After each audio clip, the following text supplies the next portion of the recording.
நாடி நரம்புலேயும் முக்கியமான நாடிகள் 10 நாடி. அந்த 10 நாடிகள் சீராக இருந்ததுன்னா மனிதனுக்கு நோய் இல்லை.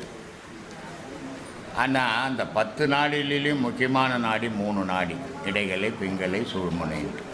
இந்த 3 நாடி, இடைகளை, பிங்களை, சுழுமுனை, வாதம், பித்தம், சிலோஸ்தமம். இந்த 3 நாடிகள். அதனால்தான் நீங்கள் வைத்தியர்கிட்ட போனால் முதல்ல நாடி பிடிச்சி பார்ப்போம், இது 3 சீராக போகுதா. சீராக போடனா இவனுக்கு எது கம்மியாகுது, எது ஜாஸ்தியாகுது, எதை குறைக்கணும், எதை கூட்டணும் அப்படின்னு அதுக்கேற்ற மருந்து கொடுப்பான். டாக்டர்கிட்ட போனீங்கனால நாடி பிடிச்சி பார்ப்பான். இப்போல்லாம் டாக்டருங்க நாடி பார்க்கறதில்ல, நேராக நீ சொல்கிற கம்ப்ளைண்ட்டை வச்ச மருந்து எழுதிடுவாங்க. ஆனால் முன்னெல்லாம் எல்லா டாக்டரும் நாடி பார்ப்பான், எல்லா வைத்தியனும் நாடி பார்ப்பான். அப்போ இந்த 3 நாடி மனுஷனுக்கு ரொம்ப முக்கியமான நாடி: வாதம், பித்தம், சிலோஸ்தமம். அப்போ வாதம் என்னன்னா காற்று. காற்று குறைஞ்சி போனாலும் மனுஷனை நோயாளி ஆக்கிடும். காற்று ரொம்ப